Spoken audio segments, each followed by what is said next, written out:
Revolution and Represent 107.3 FM. My name is Tariq. Now, listeners, you may remember not too long ago we had a spoken word artist by the name of Suli Breaks. Came down, dropped a live session, and a lot of you were excited about that. I was excited this morning when I opened up a package, had no idea what it was. Opened it up, put it in the player, pressed play, and it totally blew me away. It's his brand new piece from his brand new The Dorm Room EP. I'm going to have to let spoken word do what it does best and let it speak for itself. Brand new Suli Breaks.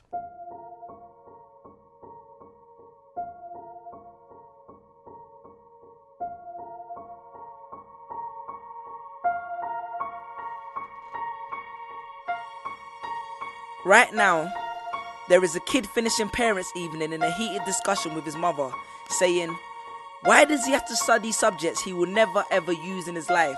And she will look at him blank-eyed, stifle a sigh, think for a second, and then lie.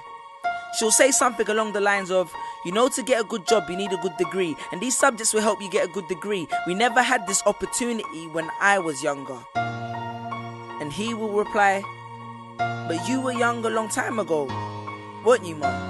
And she won't respond, although what he implies makes perfect sense, that society's needs would have changed since she was 16.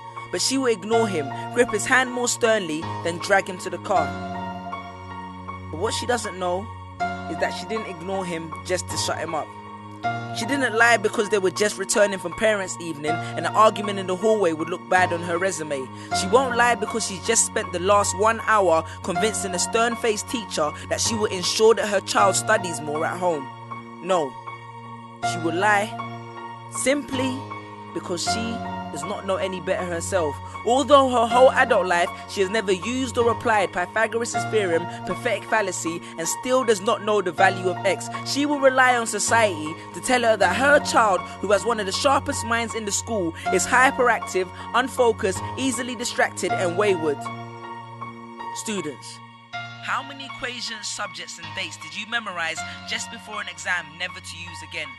How many A grades did you get which were never asked for when you applied for a job?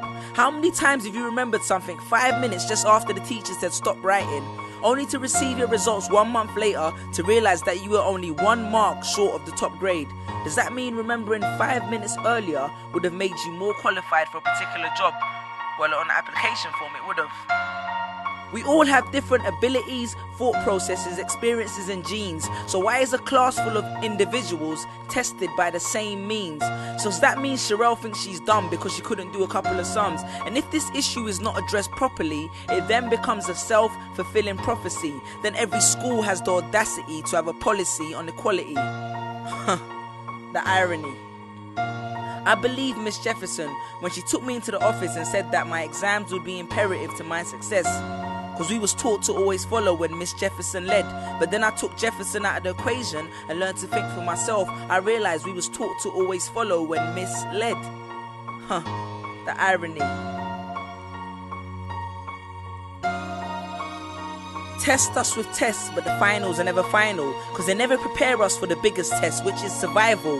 And what I suggest is fairly outlandish, so I do not expect everyone to understand this, except for the kids who knows what it feels like to be worth no more than that D or that A that you get on results day, and the ones whose best stories were never good enough for the English teacher, because apparently you missed out key literal techniques, did not follow the class plan, and the language was too informal for him to understand. But then he'd reference Hamlet and Macbeth, and you'd fight the urge to express your contempt by partially clenching your fist with only your medius finger left protruding in the middle of your hand, and then asked if he was aware that Shakespeare was known as the innovator of slang. Or the kid at the back of the class who thinks, why am I studying something that doesn't fuel my drive? But then when confronted with a maths problem, his eyes come alive. So this one is for my generation, the ones who found what they were looking for on Google, the ones who followed their dreams on Twitter, pictured their future on Instagram, accepted destiny on Facebook. This one's for my failures and my dropouts, for my unemployed graduates, my shop assistants, cleaners and cashiers with bigger dreams, my self-employed